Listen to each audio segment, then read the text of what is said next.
zu Füßen der mächtigen Marmolada.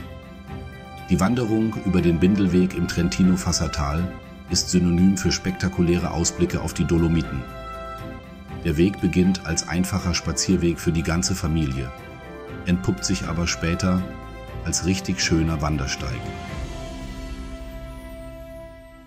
Hallo und herzlich willkommen zu einer neuen Tour. Wir stehen hier vor der Wahnsinnskulisse der Marmolata, der höchste Berg in den Dolomiten, und schauen uns heute einen Höhenweg an, der nach Internet als einer der schönsten Höhenwege der Dolomiten beschrieben ist, der Bindelweg. Wenn ihr Lust habt, kommt mit! Da geht's hoch. Schick. So, hier sieht man schön den Aufstieg. Wir sind hier bei Alba und fahren hier mit der großen Bahn nach oben. Alba Col del Rossi. Dai Rossi. Ich soll es auch einfach mit dem Italienisch lassen. Hatte ich jetzt auch noch nicht. Wir haben eine gigantisch große Gondel für uns allein. Ja, der Gondelfahrer ist gerade noch geflüchtet, also. Super.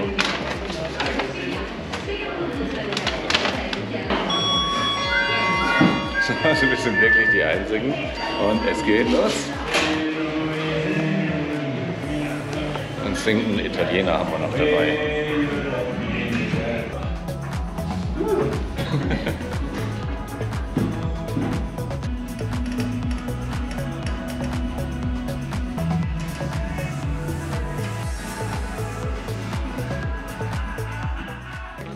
Der erste Eindruck ist schon mal.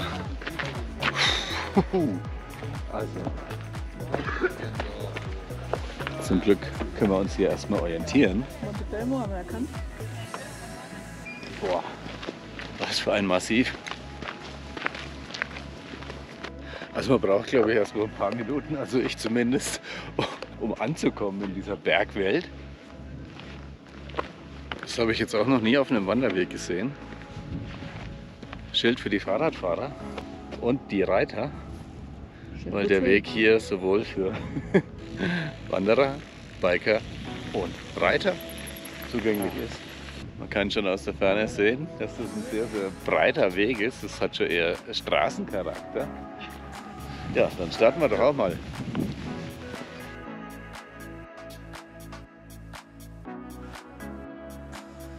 Der Hauptprotagonist dieser Höhentour ist natürlich eindeutig die Marmolada, Königin der Dolomiten, höchster Berg hier. Ja, seit dem Gletscherabbruch im Juli 2022 auch überregional bekannt.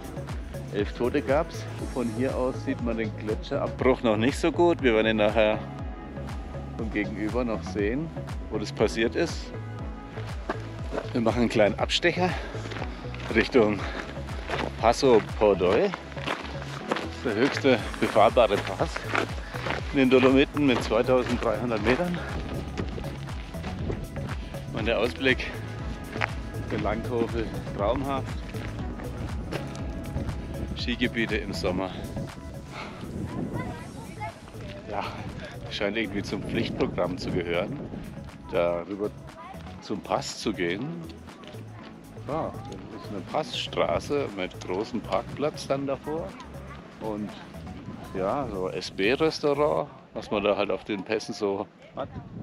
Ich weiß jetzt nicht, warum da so viele rübergehen, wir gehen da nicht. Wir gehen jetzt mal ein bisschen bergauf, dass wir ein bisschen hier Höhenmeter wenigstens machen. Man braucht sich auch keine Sorgen machen, dass man verhungert auf dieser Höhenwanderung. Hier gibt es alle paar Meter irgendwie Foodstation mit echt stylischen. Das ist so irgendwie die Metapher für das Schiff in den Bergen. Mir fällt gerade keine ein. Gibt es da eine, Julia?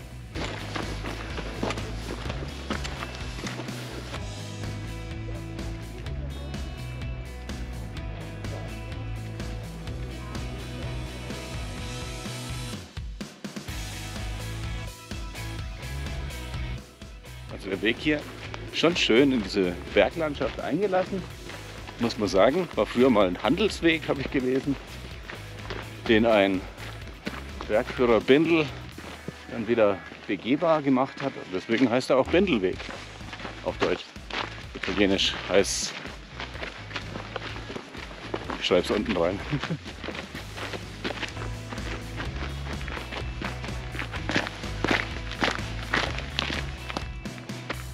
An den Steigungen oder Gefällen des Weges ist der Weg dann auch teilweise betoniert. Ja, macht Sinn. Wenn es nass ist, wird es nicht glatt. Aber ist halt ein Betonweg.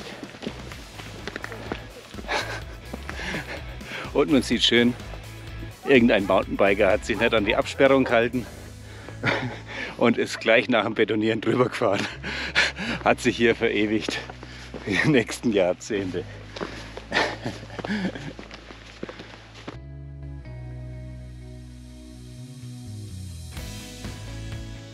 Hier kommt auch erstmalig der Fedaia-See in Sicht. Und sobald man hier um die Kurve rumkommt, wird es auch ganz schön windig und unangenehm kalt. Vorne kommt schon die nächste Hütte und dann geht es auf ähnlicher Höhe weiter bis zum See runter. Ich will es jetzt nicht schlecht reden, den schönen Ausblick.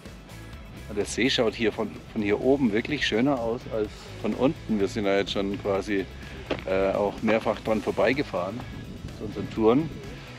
Das ist nicht schön, dass wir... Oh, hier als Kulisse ist er herrlich.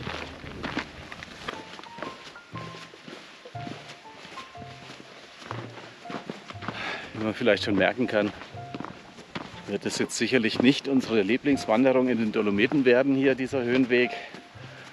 Ich will es jetzt aber auch gar nicht schlecht reden. Der Weg ist für alle natürlich ideal, die jetzt entweder nicht so gut zu Fuß sind oder ja, sich nicht trauen, andere Touren zu machen. Ich meine, auf über 2400 Höhenmetern eine Bergwanderung zu machen, ist hier tatsächlich für jeden problemlos möglich. Und die Ausblicke sind ja auch wirklich super, super schön. Also als Spaziergang ist der Weg durchaus herrlich.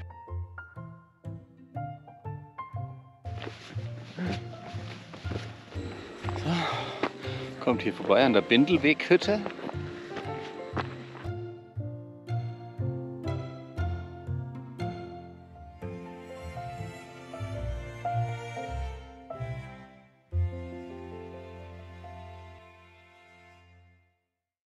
Von der Bindelhütte kann man schon schön sehen, wie sich der Weg weiterentwickelt. Und wir gucken uns jetzt mal die Scharte an da hinten.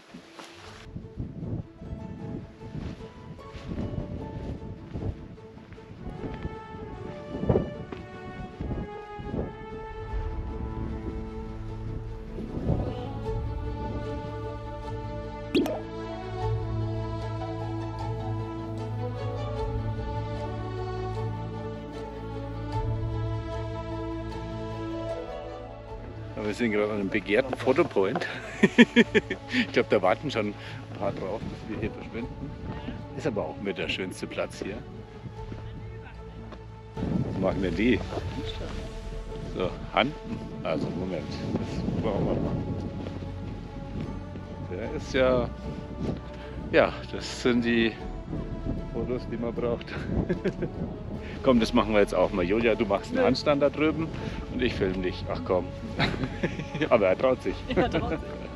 So, der kleine Abstecher hier direkt nach der Bindelhütte lohnt sich auf jeden Fall. Ein super Fotopoint, heiß begehrt. Ich glaube, an Tagen, wo hier mehr los ist, muss man sich hier wahrscheinlich anstellen. Das ist schon, das entschädigt auch ein bisschen für den, naja, nicht ganz so spannenden Weg da unten. Ich könnte ja jetzt hier ganz normal klug erklären, was das ist, aber das fragen wir uns jedes Mal, wenn wir in den Bergen sind. Also ich schätze mal, damit werden Lawinen losgesprengt. Wie das genau bestückt wird, weiß ich nicht. Oder ob das vom Tal dann gezündet werden kann. Aber ich google es mal und schreibe es danach drunter. Wenn ich total falsch liege, dann nehme ich es gar nicht ins Video. Wäre peinlich. Ich muss sagen, ich habe das Gefühl, ab der Hütte ist es ein bisschen leerer. Es wird etwas entspannter hier auf dem Weg. Vielleicht liegt es auch daran, dass der Weg jetzt eigentlich auch zu einem Pfad wird. Ist nicht mehr so breit ausgebaut. Ja, und prompt kommt auch wirklich viel mehr Wanderfeeling auf. Es wird um einiges steiler hier. Das Gelände schroffer. Und der Pfad ist jetzt wirklich ein Wanderpfad. Schön.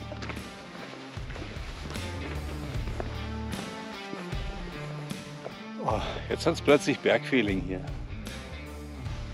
Unser Wanderherz ist wieder versöhnt.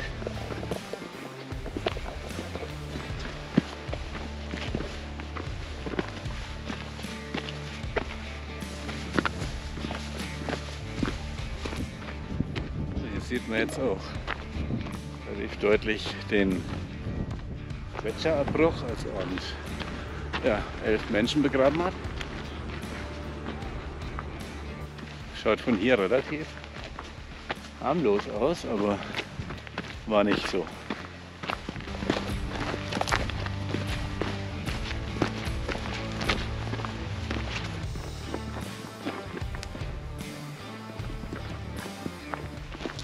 So, mit diesem großartigen Eindruck geht es jetzt auch hier in den Abstieg über zum See. Lago di Padaia.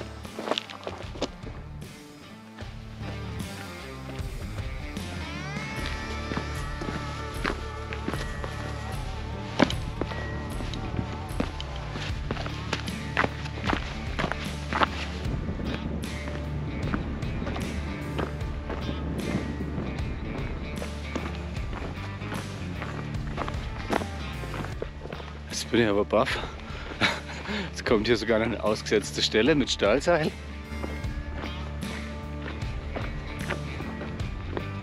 Das hätte ich jetzt echt nicht erwartet. Also der Abstiegsweg wird immer anspruchsvoller.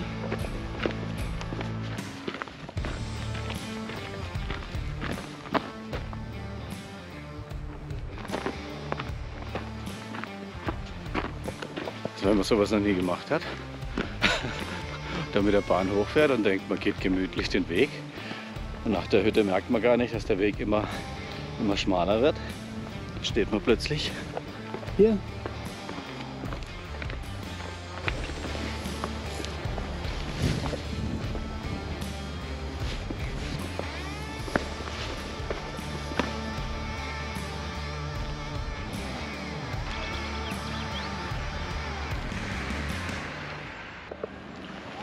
Zurück in der Alpenpass-Realität.